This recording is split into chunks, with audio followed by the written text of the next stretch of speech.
Never a doubt, I guess, as Michigan State basketball gets a much-needed road win, finally, 61-59 against Maryland. We talk about that game. Luke Newman, he commits to Michigan State, and then in segments 2 and 3, Brian Smith, recruiting insider for Locked On, he joins the show. Let's go! You are Locked On Spartans, your daily podcast on the Michigan State Spartans, part of the Locked On Podcast Network, your team every day.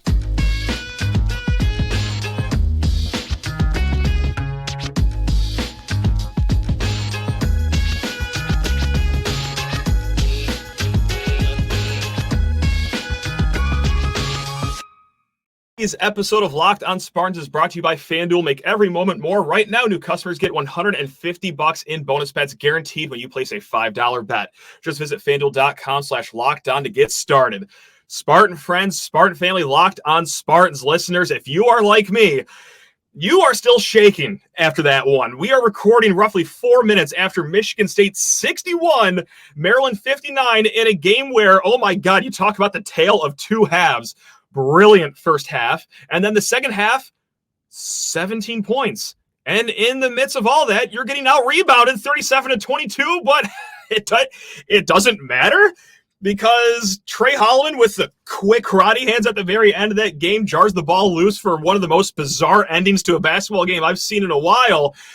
Oh, man. God, my head is spinning again. I'm still shaking. I'm sure some of it has to do with the anxiety of the Lions game also coming up today. But, guys, I think a lot of us are going to agree on this one. I texted my group chat that I often text during the games, and I said in the middle of the second half, this is the game that's going to kill me.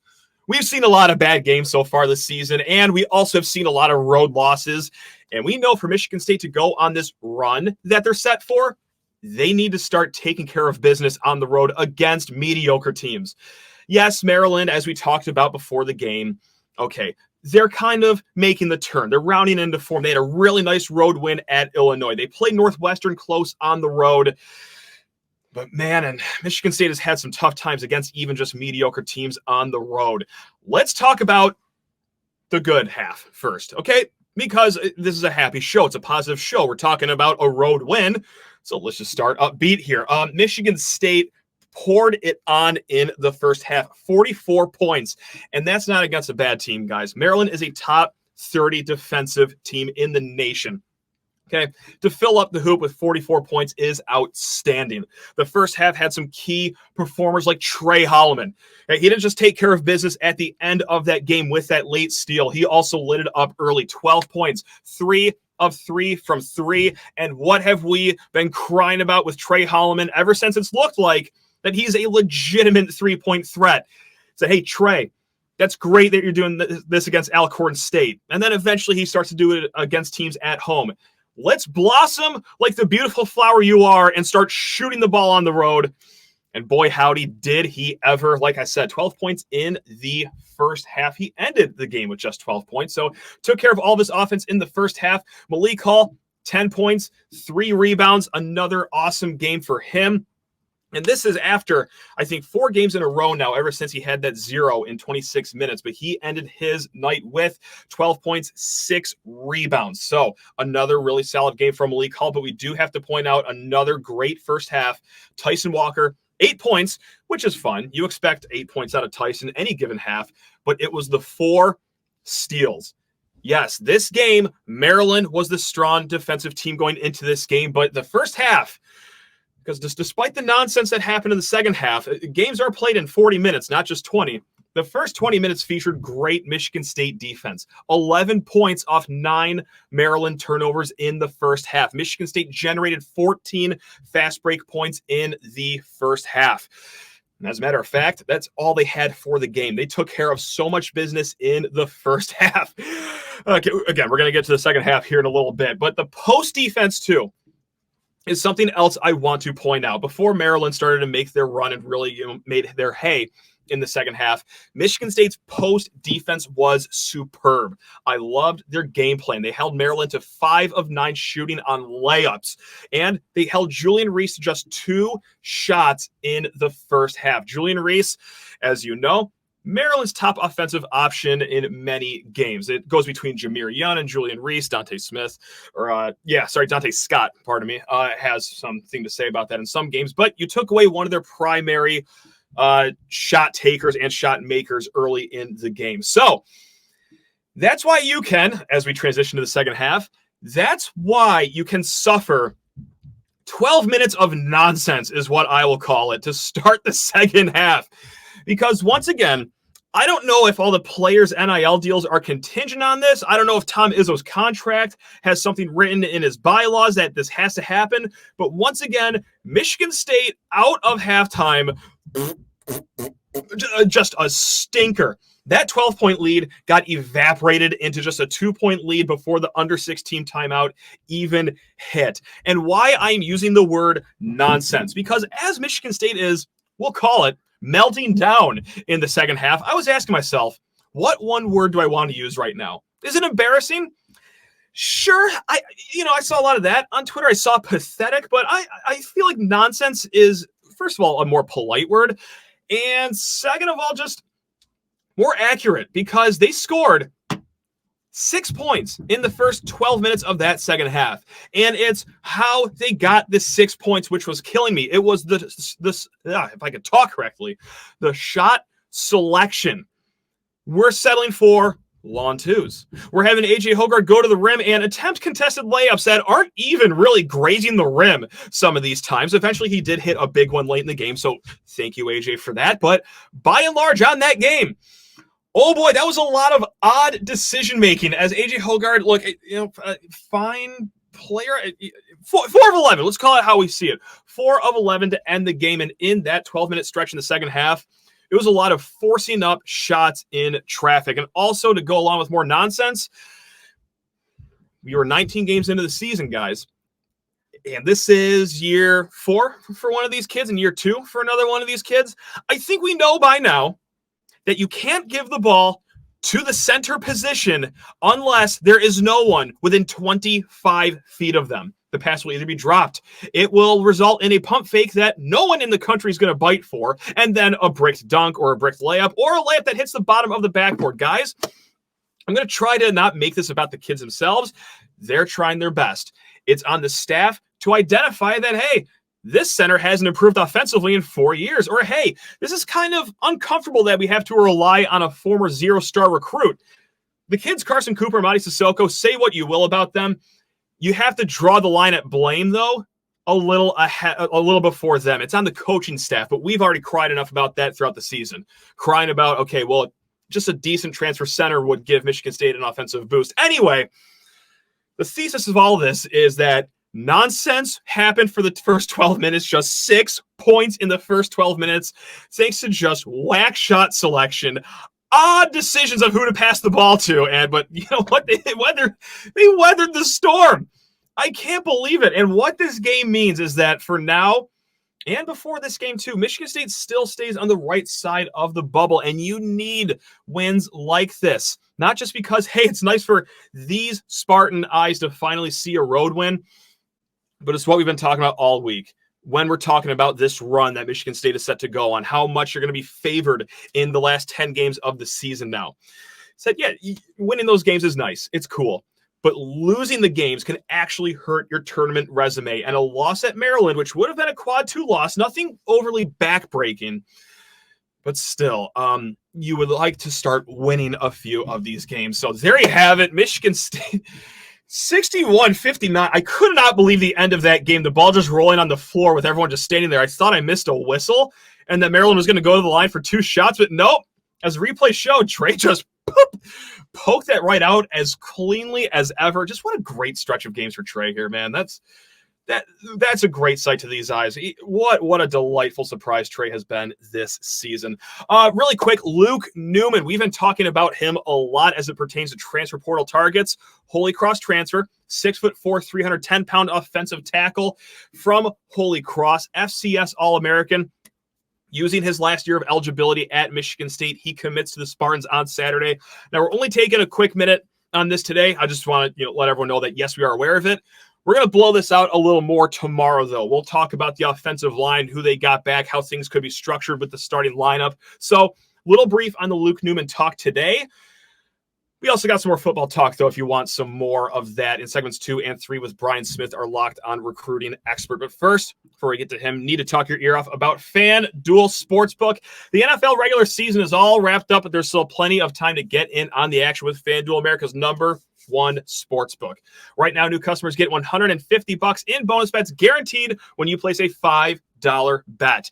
That is $150 in bonus bets, win or lose. You don't have to worry about the spread. You don't got to worry about laying the points. You don't even have to go to bed just wondering or worrying if your bet is going to win or lose the next day, because it's $5 for your first bet and you're winning $150 in bonus bets, win or lose.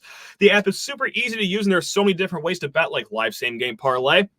You can find bets in the new Explore tab and make a parlay in the Parlay Hub, the best way to find the most popular parlays on FanDuel. So what are you waiting for out there?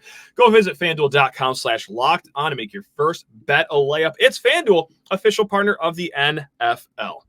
This recruiting segment of Locked On Spartans is brought to you by LinkedIn. LinkedIn Jobs helps you find the right people for your team faster and for free. Post your job for free at LinkedIn.com/locked-on-college. Terms and conditions apply. Folks, familiar face, familiar voice. He is all things recruiting here at the Locked On Network. He is Brian Smith. Brian, how are we doing down there, man? You're not shoveling your driveway or scraping ice off your windshield, so you probably do a little more okay than I am up here. But anyway, how are you doing down there?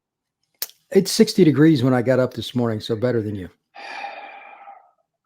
Okay, great. I'm just going to leave it at that. I'm just going to leave No, it's fine. No, it is what it is. I should just eventually just move out of here. I'm clearly not built for this weather. But what we are built for, Brian, is talking all things recruiting. And right before the weekend, this broke a nice little 2024 visitor, and not just any 2024 visitor. We're talking 4-star defensive end Keona Wilhite out of Tucson, Arizona. He visits Michigan State this weekend. He was a Washington commit when Kalen DeBoer left for the Alabama job. He got away from his NI or his NLI, National Letter of Intent, whatever. You know what I'm talking about. He's a free agent, basically. So he visits Michigan State. Do you have a skinny on Mr. Wilhite? Do you know anything about this guy? Well, I do know his film is good. 6'4", 240, 250, he can run. Those are good starting points, Matthew. I do believe that Michigan State needs lots of those based on our conversations on and off air. And look, pass rushers are always at a premium. He's a kid that can do that, whether it's a power rush, whether it's speed rush, changes directions well, stops and starts well. And he's at a program, South Point Catholic, down in Tucson, that has produced a lot of kids. So I have a feeling that Michigan State's not the only one pushing for a visit. Yeah. And they would do very, very, very well to land this young man. Yeah, and he had a good relationship with Jonathan Smith's staff while he was at Oregon State too. So this isn't like, he's just being introduced to this whole staff for the first time in his entire life. Like he was, pretty close with the Beaver program, which is now morphed into the Spartan program. So I don't know. There may be reason to be optimistic about this one, but maybe I'm just trying to be optimistic because there really aren't a lot of names left for 2024. Is that an accurate assumption, or is there like a name or two that I'm missing here for Michigan State? There probably is, and I'm sure they're trying to get somebody else. It may not be public knowledge, and even if it is, that can change. There's a handful of kids left nationally. I would not want to be one of those kids because their cell phones are probably about like nuclear power right now. The transfer portal is the key, but still getting a few high school kids is important too if you want to fill out your roster. So if something pops up on your screen or on your Twitter or whatever, if you're a Michigan State fan, do not be surprised. It's going to be an interesting next couple of weeks. No doubt. And it maybe helps Michigan State a little bit. I don't know. Maybe I'm grasping at straws here, but Zion Young did just leave Michigan State. He was a defensive end pass rusher. So this kind of opens the door for maybe another defensive end to get some playing time. It is very hard for a true freshman to see the field, obviously. We just saw two great ones last year by Job and Andrew DePape. Both guys are ranked inside the top 200 for Michigan State last year. They struggled to find the field, but that's not special. It's just hard, like I said, for a true freshman to find the field. But hey, you know what? Maybe some reps are there. Am I reaching across the country right now? Is that how far I'm stretching myself, or is there something to that, Brian? Just playing as freshman's hard. That's never changed. Yeah. The difference in the speed of the game, the technique, right, and most importantly for these kids, the difference in the weight training from high school to college is about like night and day. Sure. So if you get a guy, let's say somebody comes in and gives you 10 snaps a game, kudos. Fine. I know that doesn't probably excite a lot of MSU fans, but that's just the norm. Right. Now, MSU may have 15 to 20 snaps to offer this next year for some spots. Maybe. Yeah, we'll see. Right. Maybe a little more. I'm just going to let that ride. But look, freshmen, anything you get out of them, it's a bonus as a general rule. For sure. So let's jump to 2025 because that's the cycle we're already in right now. Do you have any pulse on what Michigan State's game plan is, or do you know any early names that us Michigan State fans can keep an eye on as far as, hey, you know what, we're already in good standing with these guys? I know it's tough. We're in the cycle, but we're still very far away from early signing day, obviously. So shoot your shot here, Brian. What do you got for us for 25 here? Do you want the bad news or the really bad news? Always start with the worst news possible. That's kind of how I live my life, is just lay it on me thick early on so I can just work my way out of this hole instead of just dig one later on. So let's just get this over with. Here's the deal. It sucks that Bryce Underwood is already committed to LSU. Yeah, arguably the best player in the country in your backyard. Nope. Yeah, it is what it is. That being stated, there's kids like Xavier Newsom from Detroit King, etc., that are really good. You've got to find a way to get them. Here's my question. Can a West Coast guy in year one of his full first recruiting cycle win over Midwest kids? And I don't have an answer. I'm just openly asking. Yeah, all right. Because I'm not seeing any Michigan. I did some search. I didn't see any Michigan State vibe yet. Okay. But these guys probably don't know much about his staff, etc. I'm sure there's a few holdovers and all that on the coaching staff, but it's still a West Coast coach. Same deal. Look at what's happening to Bama. That is crazy. Right. I don't know. They may call you to get you to play outside linebacker next year. The way they're going. I'm available. I am available. Yep. No problem. But kids tend to kind of go with their area. If they're a Midwest kid, they probably want to play for a Midwest coach. So I'm curious to see how that's going to go, but pay particular attention to any junior day they have. A basketball game with Izzo and the Spartans be something that, a home game, something like that. Yeah. They got to start getting these guys on campus to meet Jonathan Smith to turn the tide. It's right now, obviously, Michigan is going to dominate the state for the obvious reason. Of course. But you got to get some of these guys. You can't go over. So I'm curious. They got to get 3 or 4 of the kids out of the top 10 in the state next year. That's the only thing I'm looking at. Okay. Small box. And right now, there's just not enough info, but that still makes me nervous. I don't see any positive vibes. That's concerning to me. Now, it's not in the state of Michigan, but we're not going to travel too far for this other kid, 2025 quarterback Montgomery out of Findlay. I just blanked on his name. I think it's Ryan Montgomery out of Findlay, Ohio. But so while Jonathan Smith might not be a Midwest guy, he's a quarterback guy. He's a quarterback's quarterback. So reason to be optimistic for 2025 quarterback cycles. I mean, just based on that, hey, he did play the position. Yes, he is bringing a lot of Aiden Childs. He kind of revived DJU's career, so to speak. But that's one piece of optimism that I just want to throw out for 2025 is that we could be set for a solid quarterback pickup here. Is that something that you align with, or do you got a bucket of cold water that you want to dump on that one? If they don't get a good quarterback just about every year, I'll be surprised. Okay. The thing about quarterback is you don't give a crap where they're from. Yeah. It's the most important position on the field. Look, more is better than less in this case. My favorite saying is less is better than more. Most often, this is the exception. Gotcha. Whoever transfers out, you know what? Good luck to you. Yeah. Because if you miss at quarterback, your job tenure probably not going to be the longest at any school. It'll be brief. He has the pedigree, as you mentioned. Yep. He played the position at Oregon State, late 90s, early 2000s, and a really good player. And he's developed guys. Yeah. Montgomery is being recruited by Florida and South Carolina, SEC programs, Georgia, etc. Really good. But I have a feeling they're not going to have to struggle there. My concern is the numbers in the trenches, first and foremost. Okay. And then finding a lockdown corner. D-line and corner are always in demand. In Michigan State's O-line numbers probably aren't where they need to be, especially by their standards. I mean, Michigan State's one of the better O-line schools in the country. I'm worried about that for the next 2 years. I would like to see Aiden upright when he's trying to. That'd be nice. Yeah. But right now I'm concerned that may not be the most likely thing. They've got kids transferring out on the O-line, etc. They got to hit a home run there, both portal and maybe a JUCO kid. Something because their numbers probably aren't where they need to be.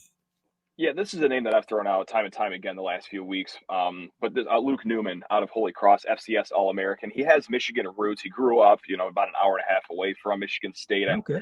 I've heard a few times that he grew up as an MSU fan. Now, obviously, that's not the end-all be-all for recruiting, but there could be reason that he left Holy Cross to go visit Michigan State, which he is doing this weekend. So, heck, by the time you're hearing this, there already might be the good news about that. So they're trying to chip away there. They got some guys back from the portal in the offensive line, but at the end of the day, you are right. You also need depth.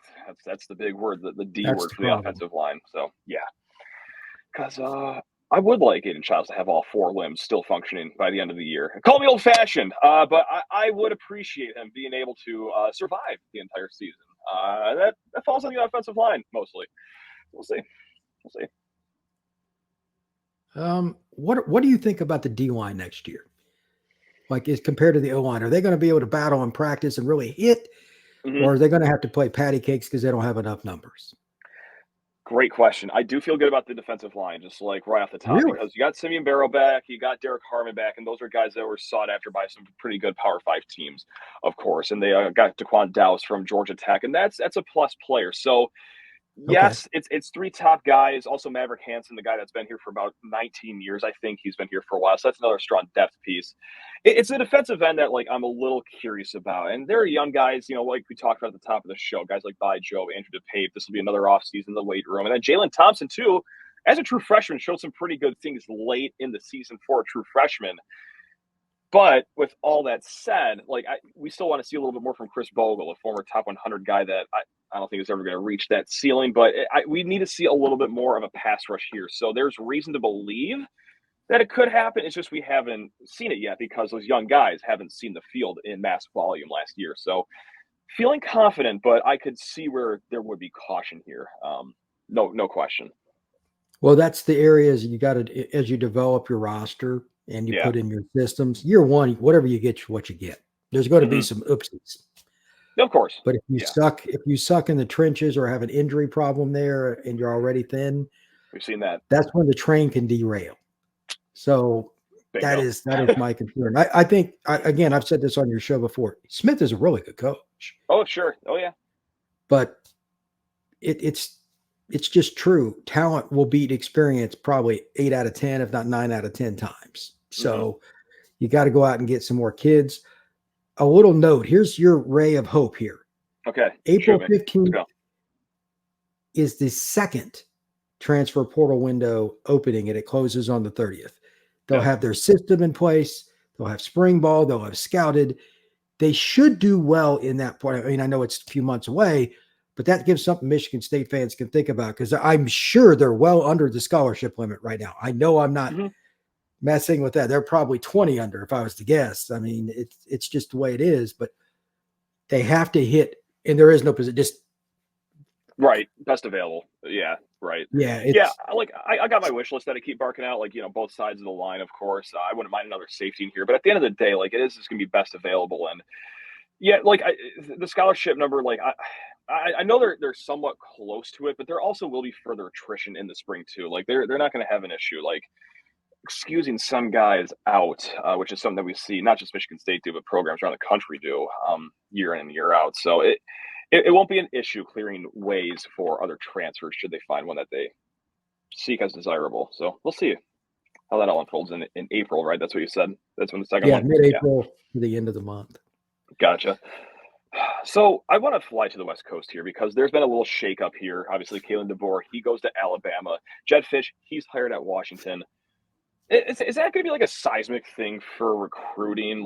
Could MSU feel any aftershock waves there, or is that not? Because it's weird.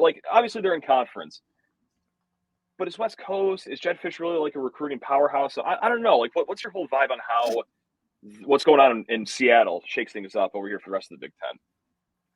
I don't think there'll be a ton of direct, but the win-loss impacts things. So if he goes, he's a good coach, by the way. If you don't know much about him, he's a lot like, honestly, Smith, because he's a quarterback guy. He's a UF grad, so he's a Gator all the way out in Seattle. That's kind of weird, but he's been all over the place. He's been at 17 jobs or something in his career. He every 2 years he leaves wherever he's at. Yes, so right. That's just the way he is. But if he struggles early, and just for those that don't know, Washington's recruit that redshirted this past year, it transferred to Bama at quarterback. So that hurts. They don't have much going on there. He could be in a situation to go from college football final to 6-6, which is rough. Yeah. So that'll help anybody that's recruiting against them, but it's not like Michigan State's going out to Seattle much. So not a lot, right? I don't think that'll be very much of an impact, but where it does is every time you win a game, especially if you beat a named team, it helps you locally. So that's another way to look at it. There's a contingency for these things, but I think Washington's going to struggle a lot. They lost all three of those receivers, the quarterback. Right. I mean, bro, that's holy moly. That's the OC. About. It's tough. Yeah, you can't replace like Polk and those kids. There's no way. So, and isn't Fafita staying at Arizona too? Which, like, I don't think that was supposed to happen. I just assumed that he was going to be following Fish over to Washington. But as things stand right now, like he says he's going to stick with the Wildcats, which is a shock to me. If I'm correct, unless you have other information that I don't know. With the transfer portal, I never get surprised anymore. Yeah, sadly. Fair. Yeah. He might have got an NIL deal to stay or something. Right. And we'll see if Washington can top it here. So Arizona's got some good players. Arizona's got some good players, a receiver, quarterback, etc. I'm sure a lot of people have made some overtures. I'm sure of it. Totally. Oh, God, yeah. That's where I want to end the conversation out here. We're just going to go locked on Crimson Tide here for a second because what is going on down in Tuscaloosa has fascinated me. By the time that people are listening to this, I think it'll be somewhere around 30 guys in the transfer portal. So how do you read this? Is this a thing where they're putting their name in the transfer portal? They're going to see what numbers out there and see if Alabama can top it with NIL? Because we kind of saw that happen with Michigan State. Jonathan Smith comes here. There's an exodus to the transfer portal, but a really good number of them came back. Do you expect there to be a lot of returners to the Crimson Tide, or are you just completely spun around and have no idea what's going on? Because it's Alabama, man. It's crazy. I hope I formed a question in the middle of all that, but I just can't believe it. It's nuts. Well, they've lost safeties and corners, D-line, 4- and 5-star guys at every position. Right. It's insane. So, Caleb Downs is as good a safety at the end of this past season as there was in college football as a true freshman. Yeah. He's in the portal. You can't lose guys like that. Left tackle, running back. Yeah. Right. Their next 5-star corner, Earl Little, is going to Florida State. Gotcha. There's no way they're competing for the SEC title next year. There's no way. Mm-hmm. When was the last time we made that statement about Alabama? Oh boy, I was in high school. I was wrapping up high school. Yep. So that's just where we are. They're going to have to go through it. And DeBoer's a good coach, but he's not a Southerner. I'm familiar with that state. I'm in the middle of moving to that state.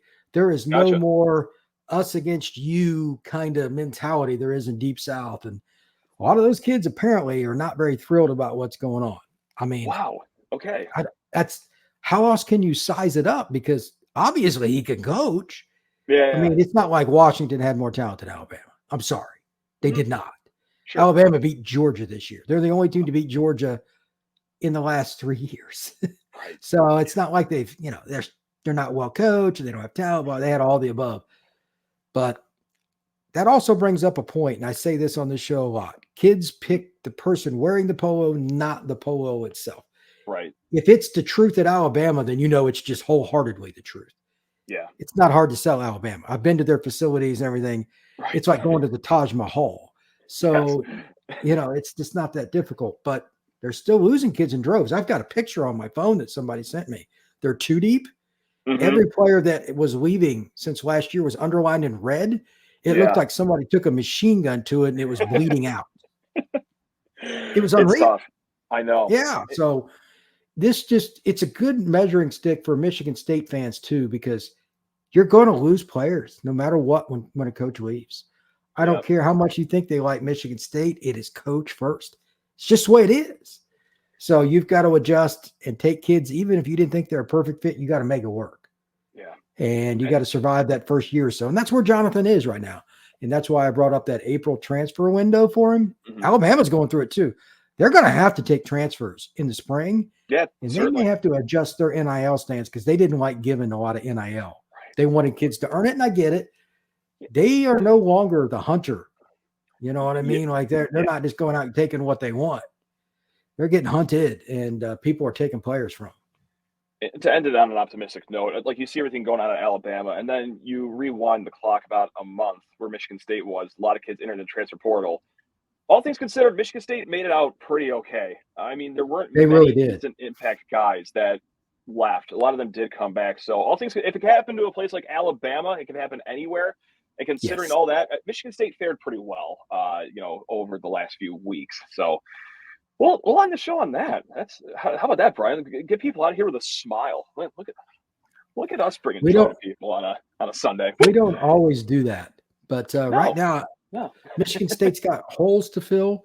I'm concerned about the 25 class early on, but I mean, as far as the portal, they should have lost more based on what most schools are losing. That's just truth. Yeah. So if you're a Michigan State fan, just try to get through this next year, tailgate, find Matt's tailgate. There'll be lots of opportunities for good times there. I know. Yeah, that would be the point there. But I know we're here for a good time. This won't be the easiest year, but it will be a fascinating one for Michigan State. So enjoy it the best you can. You got it. Well, Brian, hey, thank you so much. And gang, hey, thanks a lot for kicking off your week with us here at Locked on Spartans. We're going to be back throughout this week leading up to Michigan State's next basketball game on Friday, but we'll get football talk in the mix, of course, this whole week. You know where to keep it tuned. Locked on Spartans. Love you all. Go Green.